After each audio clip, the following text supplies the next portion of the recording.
Hi friends, welcome to my channel. ఈరోజు video చాలా ఇంట్రెస్టింగ్గా ఉందండి. వీడియోని ఎక్కడ స్కిప్ చేయకుండా ఎండ్ వరకు చూసేయండి. కౌశికిని ఇంట్లో నుండి వెళ్ళిపోమన్న పరందామయ్యని అందరూ షాకింగ్గా చూస్తూ ఉంటారు. ఇక దాత్రి కూడా పరందామయ్యని, ఏంటి బాబాయ్ గారు మీరు ఇలా మాట్లాడుతున్నారేంటి, మా వదినేం తప్పు చేసింది అని అడుగుతుండగా, నీకు సమాధానం చెప్పాల్సిన అవసరం నాకు లేదు అని అవమానిస్తూ ఆదిలక్ష్మి ఈ అమ్మాయిని ఇంట్లో నుండి వెళ్ళిపోమ్మను అని గట్టిగా అరుస్తూ ఉంటాడు. ఇక ఆదిలక్ష్మి సైలెంట్గా ఉండిపోతుంది.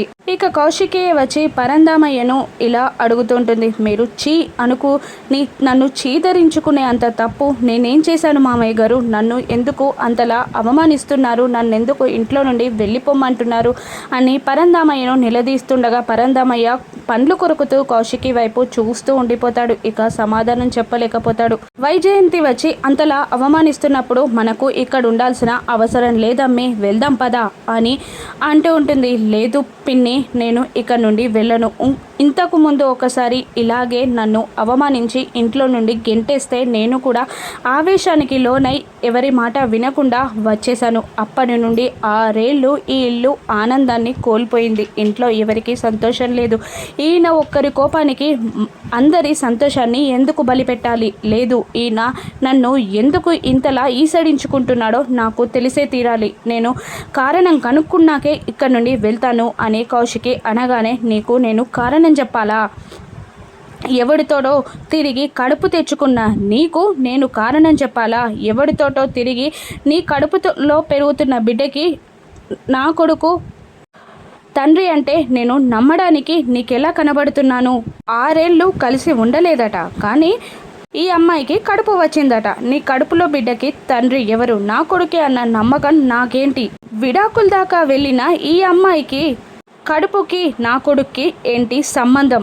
వేరే పెళ్ళి కూడా చేసుకోవాలని చూసింది. అటువంటప్పుడు నీ కడుపులో పెరుగుతున్న తండ్రికి నా కొడుకు కారణం అంటే నేనెలా నమ్మను? నేనేమన్నా పిచ్చి వాళ్ళ కనబడుతున్నానా అని అనగానే ఇక అందరూ షాక్ అవుతూ ఉంటారు. ఏంటి మీ ఇంట్లో జరిగిన సంఘటనలు ఎలా నాకు తెలిసాయని మీరు ఆశ్చర్యపోతున్నారా అని అంటూ అందరినీ కోపంగా చూస్తూ ఉండగా కౌశికి వైజయంతి కాచి టెన్షన్ పడుతూ ఉంటారు. అమ్మో, ఈ ముసలోడు మన విషయాలు బయట పెడితే వదిన మనల్ని ఇంట్లో నుండి బయటికి గెంటేస్తుంది, ఇప్పుడెలా అని వాళ్ళు అనుకుంటూ ఉండగా మళ్ళీ వైజయంతి వచ్చి, నా బిడ్డపై అంత అబండం వేయడానికి నీకు సిగ్గుగా లేదా అని తిడుతూ ఉంటుంది. కమలాకర్ కూడా, మీ ఇంట్లో కూడా ఒక ఆడపిల్ల ఉంది, మీరు ఇలా మాట్లాడకూడదు అని అంటుండగా, నా బిడ్డ కనుక ఈ తప్పు చేస్తే చంపి బొంద పెట్టేవాడిని, ఏమనుకుంటున్నారు? విడాకుల దాకా వెళ్ళిన వీళ్ళు కాపురం చేసి బిడ్డను కంటున్నారంటే నేను నమ్మాలా? ఎవడితోడో తిరిగి కడుపు తెచ్చుకున్న దానికి నా కొడుకు తండ్రి అంటే నేను నమ్మను అని అనగానే కౌశికి కోపంగా పరందామయ్య మీదకి చెయ్యెత్తుతుంది. ఏంటి నన్నే కొడతావా అని పరందామయ్య కౌశికిని అంటూ ఉండగా, కొట్టడమే కాదు, నాకు నా మర్యాదకి మధ్యలో అడ్డు వస్తే చంపేస్తా అని బెదిరిస్తూ ఉంటుంది. ఇప్పుడు నా చెయ్యి ఇక్కడే ఆగిపోయింది అంటే దానికి నా సంస్కారమే ఆదర్శం.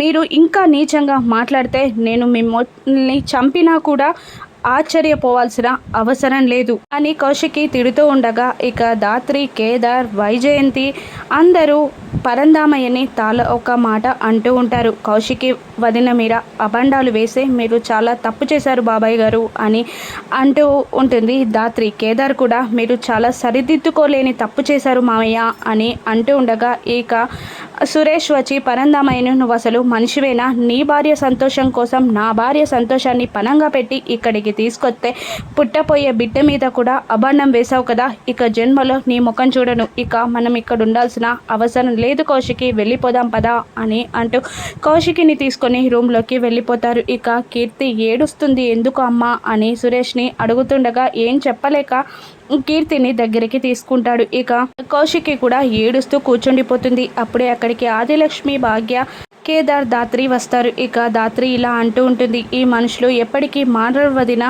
ఆడదాని పవిత్రత గురించి వీళ్ళకు తెలియదు, వదిలేయండి అని అంటూ ఉండగా ఇక సురేష్ కూడా మీ బ్యాగ్స్ని ప్యాక్ చేసుకోండి, వెళ్ళిపోదాం అని అంటుండగా ఆదిలక్ష్మి ఇలా అంటుంటుంది, వద్దురా, ఈరోజు కాదు ఆయన సంగతి నీకు తెలియదా అని అంటుండగా, ఆయన మాట్లాడిన మాటలు మాత్రం మర్చిపోవద్దని చెప్పకమ్మా, అది జరిగే ప్రసక్తే లేదు. నా కంఠంలో ప్రాణం ఉండగా ఇక ఈ ఇంటి గడప తొక్కను అని అంటూ ఉండగా, కాదురా నేను చెప్పేది ఒక్కసారి విను అమ్మ కౌశికి.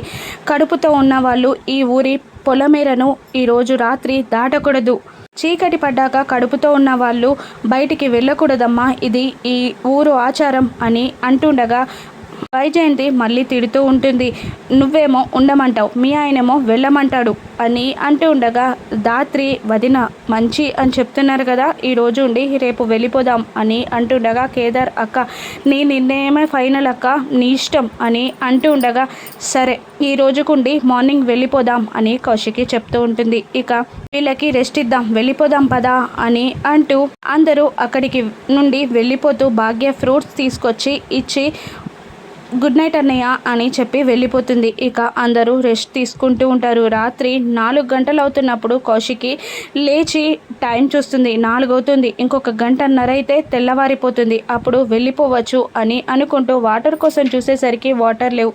హాల్లోకి వచ్చి వాటర్ తాగుతూ ఉండగా పై రూమ్లో నుండి సౌండ్ వినబడుతుంది. ఈ టైంలో సౌండ్ చేస్తున్నది ఎవరు అని అనుకుంటూ పైకి వెళ్ళాలని పైకి వెళ్తూ ఉంటుంది కౌశికి. అదే టైంలో యువరాజ్ పరందామయ్య రూమ్లో విగ్రహం కోసం వెతుకుతూ ఉంటాడు. ఇక కౌశికి వస్తున్నప్పుడు కౌశికి చేయి తాగి చైర్ కూడా కింద పడిపోతుంది. ఆ తర్వాత ఎవరా వచ్చింది అని అనుకుంటూ యువరాజ్ పరందామయ్య రూమ్ నుండి బయటికి వస్తూ ఉండగా, ఇక కౌశికి యువరాజ్ని చూసి నువ్వేంట్రా ఇక్కడ అని అడుగుతుండగా, తడబడుతూ చార్జర్ కోసం వచ్చానక్క అని చెప్తూ ఉంటాడు. నేను ఇస్తాను పదా అని అంటూ ఉండగా, వద్దులే అక్క రేపు మార్నింగ్ పెట్టుకుంటాను అని అనుకుంటూ కోపంగా రూమ్లోకి వెళ్ళి విసురుగా తలుపు వేసుకుంటాడు. ఇక కౌశికి కిందికి వచ్చి వాటర్ తీసుకొని మళ్ళీ వెళ్తూ ఉండగా, ఎవరో ఏడుస్తున్నట్టు పిలుస్తున్నట్టు సౌండ్స్ వినబడుతూ ఉంటాయి కౌశికి. ఎవరా అని ఆ సౌండ్స్ వింటూ వెళ్తూ ఉండగా, ఆదిలక్ష్మి అన్న పరందామయ్య గొంతు వినబడుతూ ఉంటుంది. ఎవరా అని బయటికి వచ్చి చూసేసరికి పరందామయ్య కౌశికి అని అరుస్తూ ఉంటాడు. మామయ్య అని అంటూ పరందామయ్య దగ్గరికి కౌశికి వెళ్ళబోతూ ఉంటుంది. ఇక పరందామయ్య పొట్టలో కొడవలి దిగబడి ఉంటుంది. కౌశికి అని పరందామయ్య అరుస్తూ ఉంటాడు. ఇక కౌశికి వెళ్ళి పరందామయ్య పొట్టలో ఉన్న కత్తిని తీస్తూ ఉన్నప్పుడు పరందామయ్యకు సహాయం చేస్తూ ఉండగా, పరందామయ్యని చంపింది కౌశికి అనే అభాండం కౌశికి పైన పడుతుందా? అసలు పరందామయ్యని చంపింది ఎవరు? దాత్రి ఏ విధంగా కనిపెడుతుంది? దాత్రి ఈ కేసు నుండి కౌశికిని కాపాడుతుందా? కమలాకర్ ఎక్కడ? ఆ విగ్రహాన్ని వెతుక్కుంటూ పరందామయ్యని చంపింది కమలాకరా, లేకపోతే భూపతి భూతగాదాల వల్ల పరందామయ్యను చంపాడా? రాను ఎపిసోడ్స్లో చూద్దాం. Thank you for watching.